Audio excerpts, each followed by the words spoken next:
Good morning বন্ধুরা। আজ হলো 11 ফেব্রুয়ারি বুধবার। আজকের বরাক উপত্যকা তথা আসামের শ্রীভূমি, শিলচর, হাইলাকান্দি এবং ভারতের বিভিন্ন প্রান্তের আজকের সকালের বিশেষ বিশেষ খবরগুলি হলো: বিশেষ সংশোধন প্রক্রিয়ায় ভোটার তালিকা থেকে ধর্মীয় সংখ্যালঘুদের নাম কর্তন করার অভিযোগ নিয়ে যতটা শোরগোল পড়ছিল, বাস্তবে ততটা প্রভাব পড়েনি।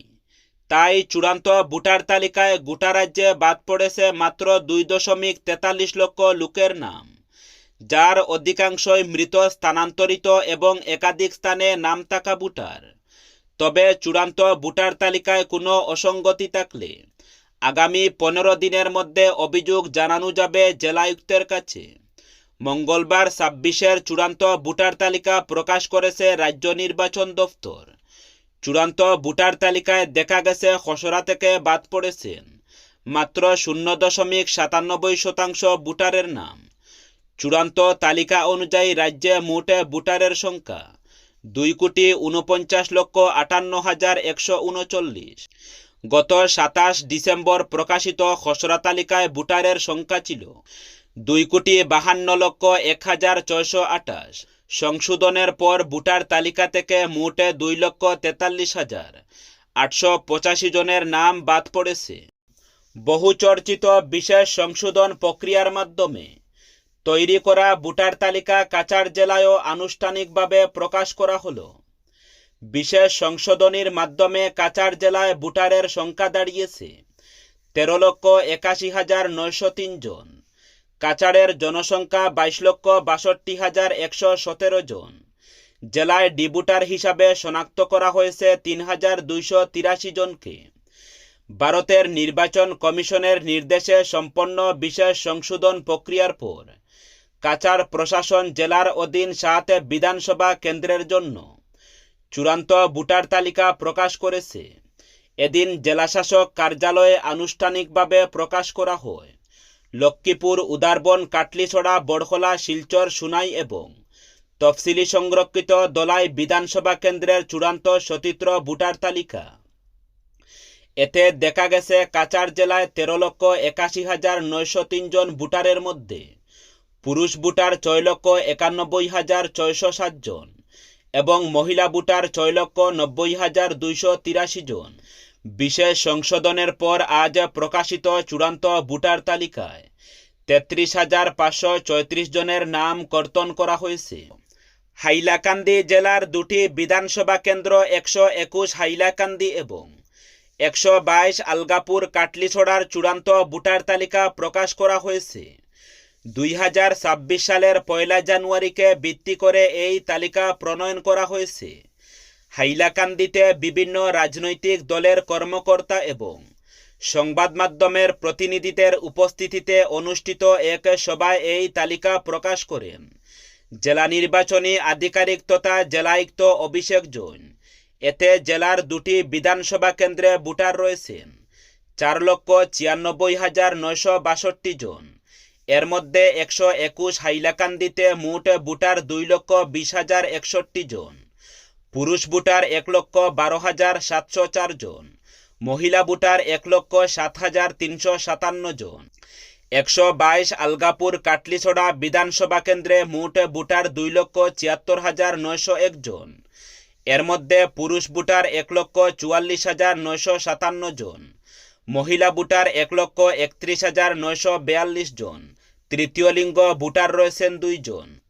চূড়ান্ত ভোটার তালিকায় 17,714 জনের নাম বাদ পড়েছে।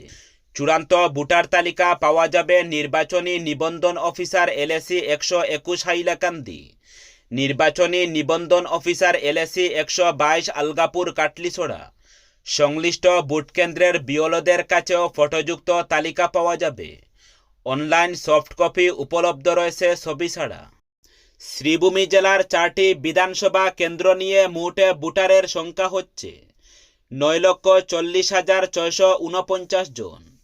এর মধ্যে 4,82,434 জন পুরুষ ভোটার, 4,58,201 জন মহিলা ভোটার এবং 12 জন তৃতীয় লিঙ্গের ভোটার রয়েছেন।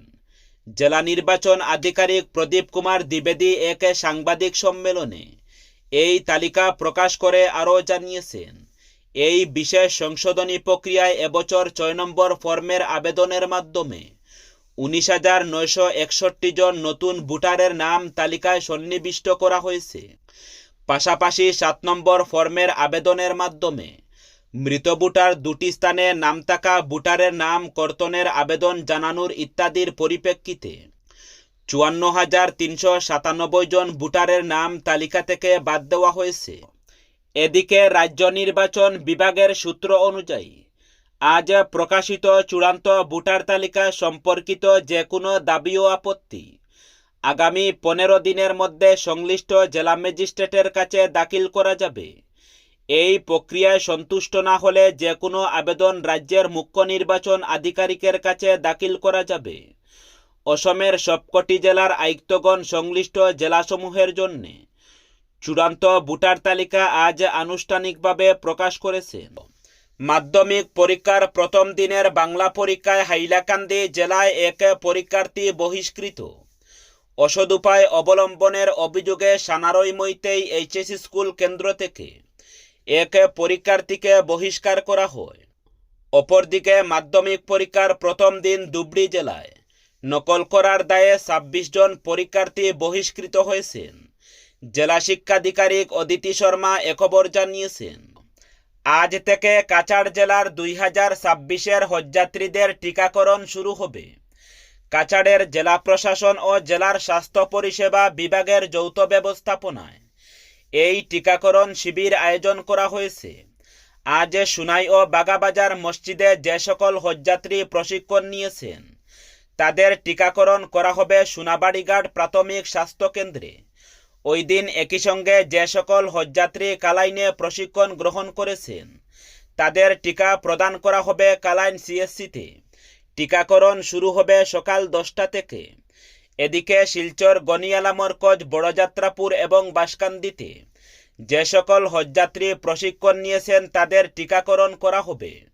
12, 13 ও 14 ফেব্রুয়ারি শিলচর এসএম দেব সিভিল হাসপাতালে প্রতিদিন বিকেল 2টো থেকে টিকাকরণ শিবির শুরু হবে।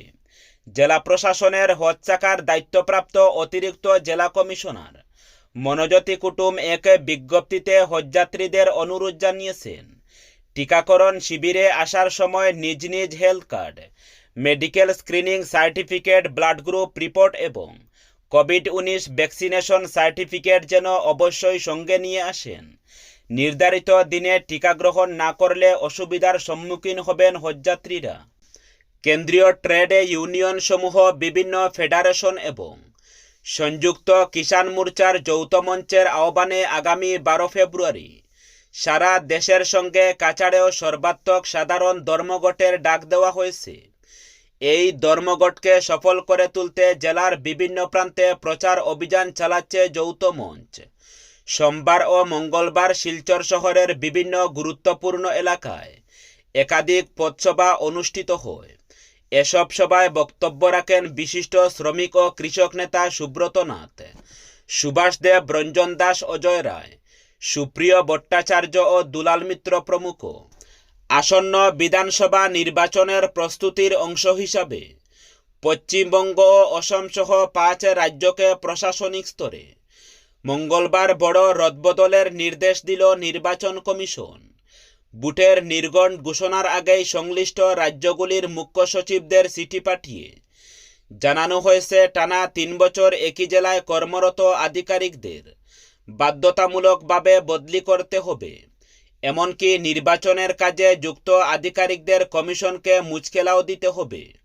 পশ্চিমবঙ্গ ও অসমের পাশাপাশি তামিলনাড়ু, কেরল এবং পুদুচেরিতে বিধানসভা নির্বাচনকে সামনে রেখে এই নির্দেশিকা জারি করা হয়েছে। কমিশনের তরফে স্পষ্ট জানানো হয়েছে, ভোটমুখী এই রাজ্যগুলিতে অন্তত 3 বছর একই জেলায় দায়িত্ব পালন করেছেন এমন কোনো আধিকারিককে নির্বাচনের কাজে রাখা যাবে না। পদোন্নতির কারণে দায়িত্ব পরিবর্তন হলেও একই জেলায় কাজের সময়কাল হিসাবে তা গণ্য হবে। নির্দেশিকায় বিস্তারিতভাবে বলা হয়েছে, নির্বাচনী প্রক্রিয়ার সঙ্গে যুক্ত প্রশাসনিক আধিকারিকদের ক্ষেত্রে এই নিয়ম কার্যকর হবে। কমিশন জানিয়েছে বদলির আওতায় থাকবেন জেলা প্রশাসন বা ডিস্ট্রিক্ট ইলেকশন অফিসার, অতিরিক্ত ও সহকারী রিটার্নিং অফিসার, অতিরিক্ত জেলা শাসক, মহকুমা শাসক, ডেপুটি ও যুগ্ম কালেক্টর এবং বিডিও। পুলিশ প্রশাসনের ক্ষেত্রেও উচ্চপদস্থ আধিকারিকদের বদলির নির্দেশ দেওয়া হয়েছে। তালিকায় রয়েছেন ADG, IG, DIG, SSP, police super এবং অতিরিক্ত পুলিশ সুপাররা।